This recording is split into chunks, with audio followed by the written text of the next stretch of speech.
Devlog number 14. It's been a little bit. So last time I was feeling extremely productive. I had taken like a dozen or 2 dozen or something easy tasks and knocked them off real quick, and it made me feel great. I figured I'd take that momentum forward and try some of my more annoying, more long-term tasks. Those didn't feel as good. They took a little longer. They're not totally done yet, but I have been working on solving some real hard problems. I've gotten some of them done. I did a bunch of stuff, and I'm not going to go over all of it, but I'll at least get some of the high points. So one of the big things that was missing, let's go back here. You'll see a lot of new stuff on this screen. Sort of. It doesn't look too great. Don't worry about it yet. Alright, so ignore what this battlefield looks like for a moment. But a thing that I added was there's now a move command, because previously I didn't have any way to move around on the battlefield. So let's say I've put my archer, which is a little hard to see now. I'll talk about that when I get to it, but I'm not there yet. Archer's a little hard to see. Let's say I want my archer to move back. Right, hang on, let me slow down. Okay, so there's a new type of command. So wait is its own thing. Move is now its own thing. Then the rest of these are abilities, spells, or items, depending on what the champion has and what they have equipped. These are abilities. So move is just a fundamental thing that every champion gets. The distance they can move depends on some things that I'll talk about in a bit. But yeah, so I got a new UI here for selecting where you want to move. There's a little coordinate display here in place of the target, which is not the best possible thing, but you know, it's something. It at least tells you what's going on. So based on the formula, which of course it's a formula that determines where you can move, you can select... Oh yeah, you can select here and attempt to move there, but you'll fail because you don't have enough. Just in case you have something that, like, your move value is changing in the middle of battle or something, you can input a move that, you know, will succeed by the time that turn comes around. Anyway, but let's say I want my archer to move back one. I guess I don't really have any directionality here. Like, I should put a marker here to say, hey, enemy team is over here. This is back. This is forward. You kind of know because of the layout of this, but now I just realized there's no context for that. Okay, so that'd be a good thing to do. So you're moving... Well, you're moving back one row, but back is one number higher, but that's just the internal numeric representation that I use, which means nothing to a player. Okay, so this is not very usable. Let's just think of this as a debug icon right now, telling me where I'm moving. So yeah, -1, -2 x-axis, +2 x-axis, +2 y-axis, or whatever. Okay, so let's just see what it looks like to have, sure, both of these champions move back as their action. So I'll go into a fight. Protector 1's turn. Oh yeah, there's a bunch of new stuff on this screen too. And it doesn't look great. Yeah, a lot of stuff's in flux right now. Things look kind of bad, but it's like put together just enough that I can talk about it now. Okay, but focusing on the move right now. So Protector 1 moved one row back. Pretty straightforward. And if everybody vacates a row by either dying or moving, you lose that ground and it goes away. So those moves back did really nothing for me. I could also, if I wanted to, move this direction. So you'll move back, you'll move laterally, making you the target for... Oh, hey, hold on. Yeah, check it out. So you'll be able to see this happen. Protector 2, Archer 2, Archer 3 are all targeting Protector 1 right now. As soon as he moves back, their targets all change to Archer because you're now the first one in that row. Yep. So everybody gonna kill the archer. Wow, yeah, that hurts. You lose ground immediately, right in the middle of the enemy turn. You'll move back, and you're just gonna die super quick. Before you get a chance to fail to move back further. Okay, so let's look at how this... Hang on, I can go also to this. And grid.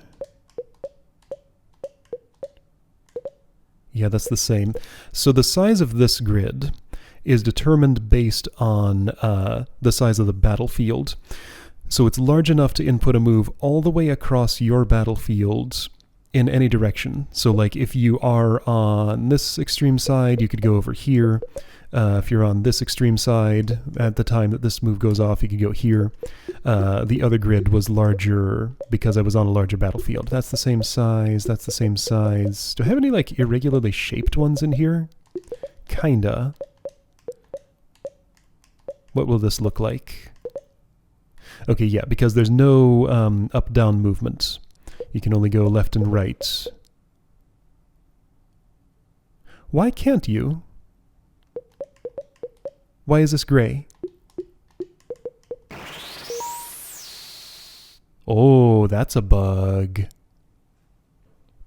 I'm guessing it has something to do with the irregular shape because there was no up-down. Okay, found a bug. So these tiles should have been bright, indicating that I can move there. All right, so yeah. Anyway, but the basics of it is just I have a way to input and move commands, and they do work, so you can move around the battlefield for all the ways that'll be important. Let's talk about why this looks different and messier. So yeah, a lot of work done on the battlefield itself. This is grass. There's grass growing on it now. I can highlight this and get a little menu here. If I want to add a champion directly like this, I can just do it here. That's a lot of clicks to get there. A lot more than I'd like. But yeah, now I can pick a position. Oh dear. So many bugs! Okay, so canceling from here does very much the wrong thing. That does the right thing. Alright, so I can't cancel out of that, but I can click away from it. Yikes. Yeah, this is in a rough state. I also have an alternate button. So this would be like where on a gamepad I'm using the bottom button for accept, the right button for cancel. I can use the left button to cancel? What? Okay, never mind. I guess I don't have that set up right either. Yikes. So many things are broken right now. Okay, so on the keyboard, I can use Z to accept, X to cancel, and C to do the alternate action. Only one thing has an alternate action now, and it is this. Alternate action just takes you here immediately if you don't want to be swapping champions around and have to double-click this to do that. Barely it matters, but, you know, it does a little bit. Anyway, so I can inspect the champion that's there, just like I would if I pointed at it here. This is kind of in preparation to make the battlefield the focus rather than these thingies, so that you would probably be interacting primarily with this. I'm kind of in progress on making it so this can be, all these cells can be maybe double the size or so you can actually see stuff here. Don't know the exact size that it's going to be, but these are too small as they are. But anyway, so you can interact with those instead. Right, there are tiles. There's a champion here. You can look at it just like here, but you can also look at the tile here. This is grass. It has no properties. Let's look at something. Shoot, I need to fix that because now I just can't get out of that. Oh, and I have a reset button here. Whoa! Why do you look... I know why you look like that. Okay, that's very fixable. This needs a drop shadow. I only have 2 pop-ups that look like that. That one did not work correctly. So I could reset my progress here. Oh, that one's no good either. Yuck. Gross. I know exactly how to fix this, but yikes. Man, what a day I picked to show off my mess. Anyway, so there are different terrain types. I only have a few in here. So instead of grass, this is dirt. Looks a little different, still has no properties. However, over here, I have grass here, which has no properties, and water, which has the wet property. Not used in any formula. Wait, what? Yes, it is. I changed this. Did I not commit that bug fix? What is going on here? Oh no. Things are so broken.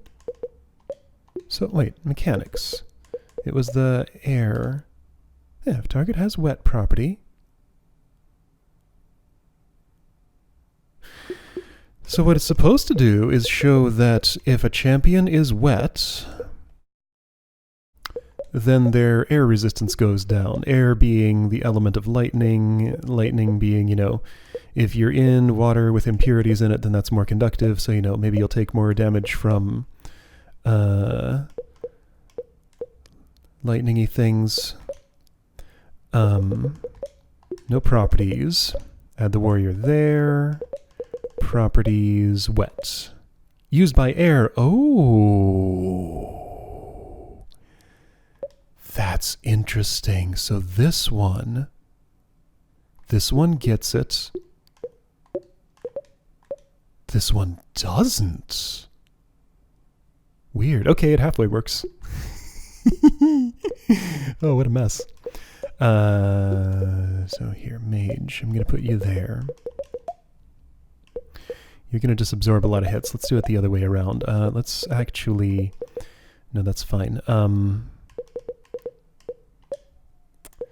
Just to show that this fully works. So you're going to, as your first action, you'll move back a row. So right now, the warrior has no properties. When he takes his turn, moves back into water, and now has the wet property. So in the air formula, any air damage you take will do 1 more point of damage before your resistance, is the way that works out. Okay, anyway, I have another purpose in mind for this. Man, this is so messy. I should probably, like, notify somewhere on the screen that when you move, you gain or lose properties. Something, somehow. Yeah, that's a good idea. Okay, anyway, let me get back to my change log because there was a lot happening. Right, so go here to do those things. Check the tile, add champions, remove champions if you want. Right from here, so you can do all the interactions here that you would do over here, basically. I'm pretty sure, like 99% sure, that this in particular is going away entirely, the available champions list down here. This is taking up a bunch of space that it shouldn't. This should be more front and center. These up here will stick around in some form, but maybe will only be shown if I point at the thing in question. Because, you know, if I have like 9 combat participants here, I don't want this list to come all the way down to probably below the screen. Okay, so that happens. Somewhat unrelated, where was that cursor? It popped up here? Now that I have no explanation for. Except maybe I do.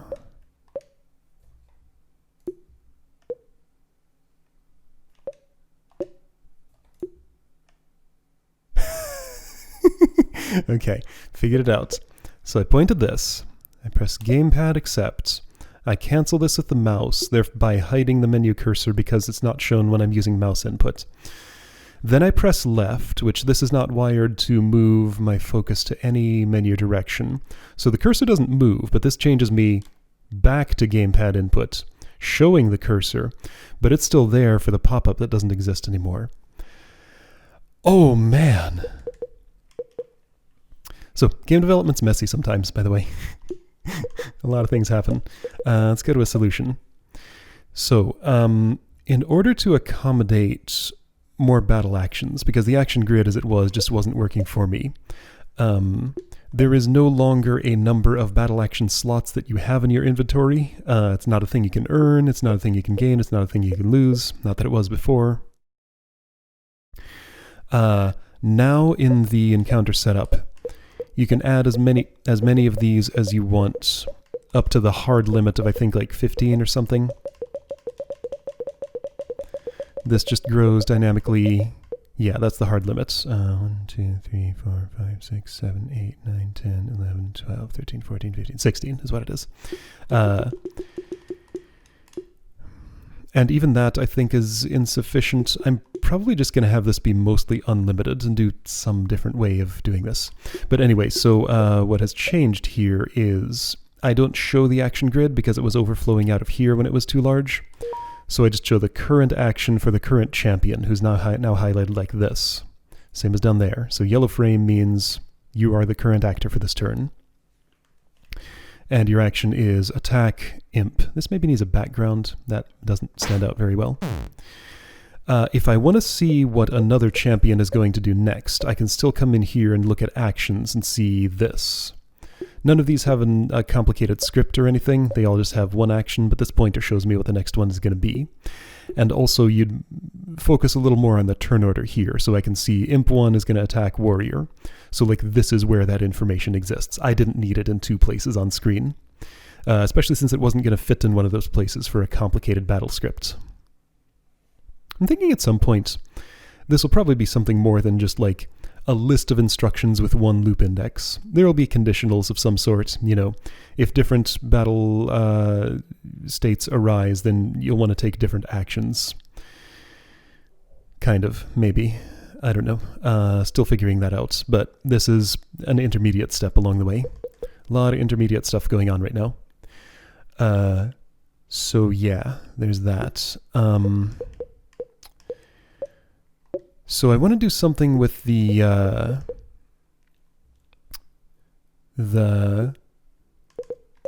properties of a battlefield tile here. I had an idea that I wanted to implement in this. So pop out a full screen.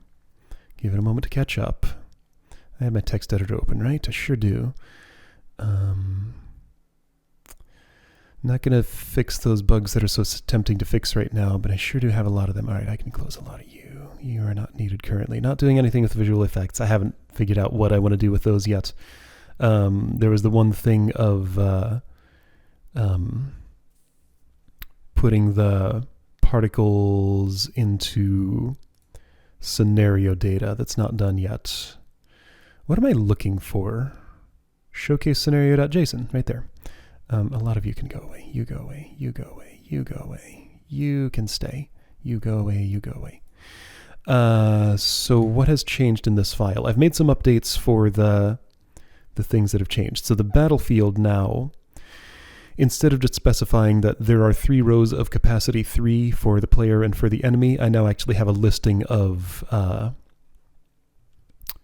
tile identifiers. So those are all grass. Over here in test scenario, I have grass, dirt, dirt, dirt, grass, grass, water, water. So yeah, I just specified that way. Sure, let's look at this in test scenario because it's a little more interesting than what's in Showcase right now. So there's this new top-level tiles dictionary, which shows that the tile with identifier dirt has the name dirt, capitalized, that's the human readable form. Icon is tile dirt, which is a new icon that I've put in here. Tile dirt. Looks like that, but you can't see it unless I open with... How do I do this? Where's my open with? There it is. I always have trouble finding that for some reason. I'm going to want you open anyway, GIMP. I'm going to do something with you in just a moment. Right, so the dirt, well, there's a lot of... everything's transparent here mostly. Just some distributed pixels there, basically. This is right around the point where I think I really need to think about adding some color to these icons. Black and white is not cutting it here because, like, if I have two superimposed on top of each other, then the champion icon is going to have a lot of trouble standing out from the tile it's on. Right now I'm just drawing the tile graphics at 50% alpha. It doesn't look good. These need like actual color palettes. You need a background color and a foreground color and maybe some things in between. I am thinking of doing something paletted for the icons. I want some constraints on this. You know, like 4 or 5, maybe 6 colors at the outside, which should be plenty for any icon. 2 is not quite enough, But yeah, pick an actual color palette for these, and maybe you can do some palette swaps, reuse icons with different palettes. I don't know. I haven't figured that out yet. It's a stylistic thing as well as a technical thing, as well as thinking ahead to people making their own scenarios and stuff, what's going to be easy for them to edit. Lots to think about there. But yeah, this champion icons on top of battlefield tile icons is really highlighting my need for color here. It's too colorless. So yeah, gonna definitely change the visual appearance of this a lot. Okay, so I want to draw a new tile right now. And I'm gonna do that here in my doodles file. No, don't open with Sublime Text. Well, that's what an XCF file looks like, apparently. I don't know if that was automatically hex dumping or if...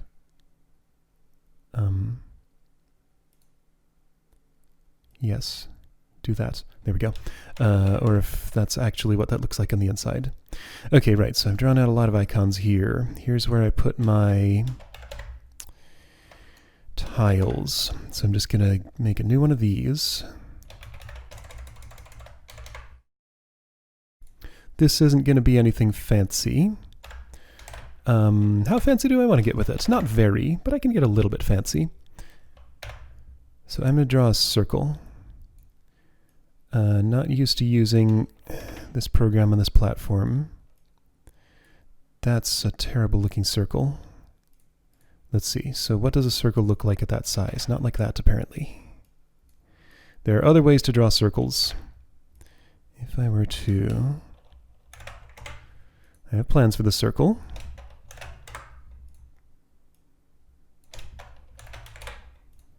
I think it'd look better like this. This should be at least acceptable. Sure, that's circular enough for me. Okay, so a circle with a little tiny star inside it. Sure, I can just freehand a star, that's fine, maybe. I don't know, stars are weird. They're kind of hard to draw and make them look good with any kind of... Like this already looks all wrong. Yeah, that's not going to be a good star.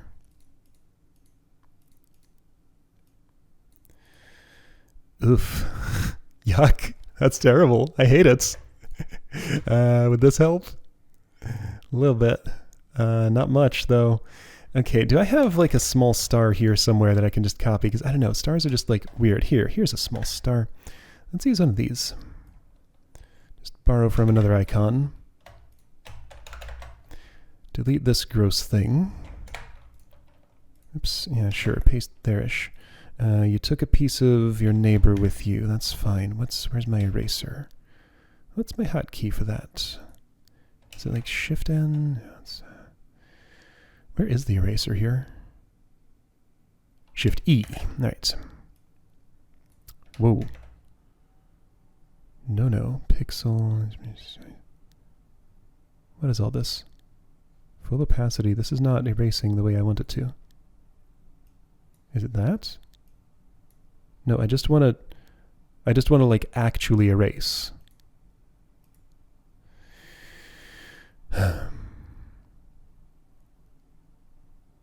Dynamics off. Hard edge, maybe? That seems to work. Okay. Did you... Yeah, you partially erased that. Okay, this is making a mess. It's fine, though. Hard edge, yeah, that was what I wanted. Okay, so... That's, whoops, close enough to centered. Okay, so that doesn't look good or anything, but it's at least recognizable as a circle with a star inside it. So my plan for you, I'm going to save this file, copy, paste, export you as, where am I? Documents, no, okay, so projects, you... So I'm going to put in here, you will be tile sigil. Sure. You go away. All right, so in showcase scenario, you're going to get tile sigil. Oops. And I'm going to add that as a tile type. So you know this energy system that I have for this scenario? I'm adding a thing here, which when stood on is going to regenerate energy faster. So you'll have a reason to move a particular champion over top of this tile to get quicker energy regeneration. Let's see, properties. I am pretty sure this is just going to be name, icon, and really nothing else.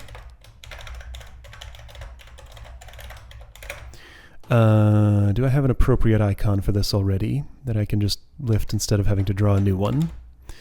Sure, this. I think, what are you?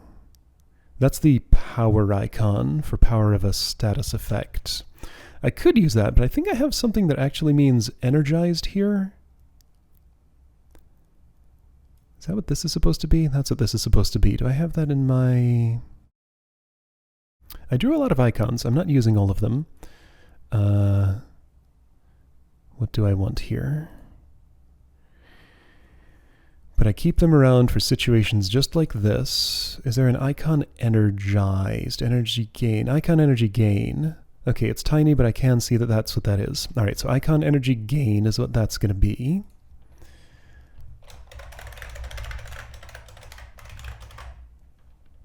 Pretty sure that's all there is to a property, right? Where is it? Where are your properties? They're down here somewhere, I'm sure. Wet. Name and icon. Great. Okay.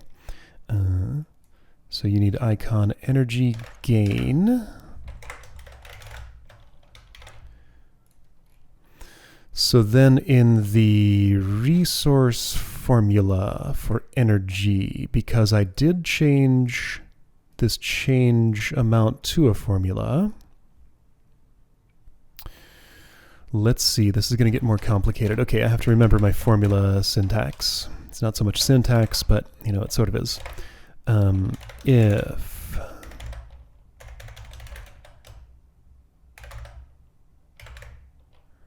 is it actor has property? Or will this be target? I guess it'll be actor. It's both the actor and the target here. It's the actor, though.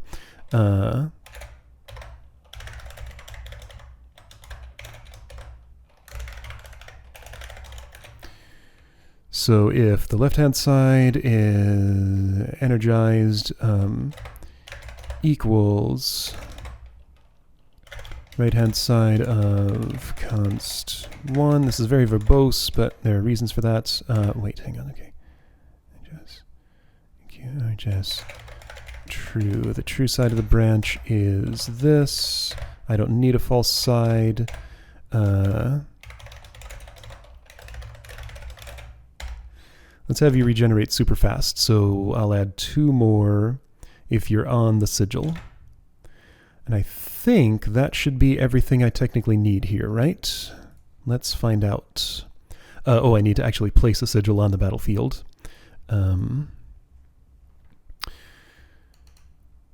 So I have this encounter here that I've been just kind of messing around with. That's the one that I play with when I want to add a new feature here. At some point I want to add like an actual puzzle here. Like I'll start with the goal of, say, the solution should involve one of the player's champions moving forward, taking an action, moving back to dodge an enemy attack, moving forward to take an action. I would like to set up a puzzle like that and then just like create an encounter around that concept. Not going to do it today, but I will at some point. Because yeah, I'm just dumping whatever random ideas I have into this one encounter, and that doesn't make for a good showcase. It's not an actual puzzle, really. I think it's interesting the way it's balanced right now. This is going to change the balance once again and break all my existing solutions. It's actually not going to do that because I'm going to put this sigil out of the way. So player, let's see. This is the front row. This is the middle row. This is the top tile, middle tile, bottom tile. Well, it wouldn't be very satisfying if it wasn't centered, would it? So I'll put a sigil in the center of the battlefield, and let's see if any of that works. Didn't make any code changes, so this should just recompile the texture atlas and copy the resources over. It does copy all the resources when it copies any resource, so a bunch of audio files are moving around. That's fine, though. It's not very slow to do that. Foresight Fight. Okay, it loaded. That's a good sign. Okay, we got a sigil there. That's also a good sign. Oh, sorry, I gotta wait for my thing to catch up. Sigil. Energized. Not used in any formula, but we know that's a lie. As soon as I put a champion there. So here, have an archer. And a party there. Oh, that looks super bad with that archer icon, which isn't even an archer icon. That's a range icon. That's an icon that indicates the how far this ability can reach. I just lifted that icon for the archer because I didn't want to draw an archer icon. You saw how fiddly it was to draw the sigil. It's annoying. I don't want to always do it. Okay, so you then, with that, should be able to... Let's see, if you volley once, and then shoot, and then volley again... Oh, hey, what does this default to? Not really the right thing. Okay, so enemy, all spaces. Volley everybody. Volley everybody. That was something I wanted to solve at some point. Make a an ability have a particular default target spread if... Well, do I want it to even be possible to volley a single tile? Maybe. I don't know. Anyway, will that be enough energy to be able to take those actions? Protector one's taking no actions. That's fine. Just want to see this work. So spend 5 energy. Boom, boom, boom. Do nothing. Boy, yeah, that does not look good at all in this background. You need something behind you. For sure. Sure, everybody attacks the protector. He protects my archer. Not for long enough, though. So you gain 3, spend 1, and yes, you do indeed gain 3 because you're on the sigil. My protector should have fortified. Alright, so you lose the ground. You can see that the sigil does indeed move up. This archer's going to die before he gets a chance to volley again. Well, I saw him gain 3 energy. And if he was here... Okay, so... What if you just fortify yourself? Oh, that's loud. Right, because it's playing all the sounds at once. Alright, you're fortified, taking no damage, taking a little damage, taking a little damage. You used all your energy on that, though. Gain 3, spend 1. Oh, hey, this will win the battle, actually. Just barely. Archer's gonna take a heavy hit, but he'll gain just enough energy to do that second volley.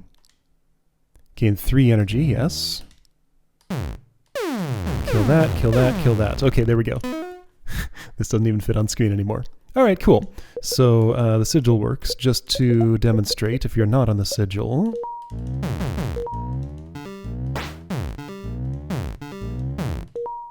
Yeah, you just gain the 1 energy back. Okay, cool. Yeah, so I definitely should have some sort of thing for... Well, see, right now you have no reason to move off it, but I guess you just park the champion on it who needs the extra energy. You could even, if you really wanted the protector to have it and the protector to be up front, you could totally do this. You would immediately lose... Oh. Player gets to act before you lose that row of ground. That actually, I mean, it makes a kind of sense. I don't think it's necessarily wrong. I don't think I necessarily need to change it. I could also run the lost ground thing before battle starts. I don't know. I don't think I need to. Okay, so you fortified yourself. Yeah, you'll get a chance to fortify again. This won't win the battle, right? No, because that protector's going to die even while fortified. Archers will kill him. And you're not able to volley because you don't have the sigil. Okay, well, anyway, so terrain features are a thing now, and they can influence the battle in ways like that. Currently, the only thing they can do is add properties to the champions that are standing on them.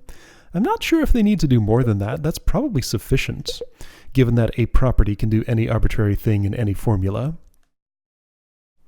Okay, so I just found like a mountain of bugs that I have to fix. But I mean, my stuff's kinda sorta working. Alright, so this was good for me to show me all the ways in which my stuff is broken. I'm sure that's not all the ways, but it's a lot of ways. So yeah, gonna do a whole bunch of debugging, and I'll get back to you at some point with that done, and hopefully some of this put together better. Figure out what I'm doing with this. But yeah, it's incrementally moving toward where it needs to be. Cool. Alright, well, I'll see you next time.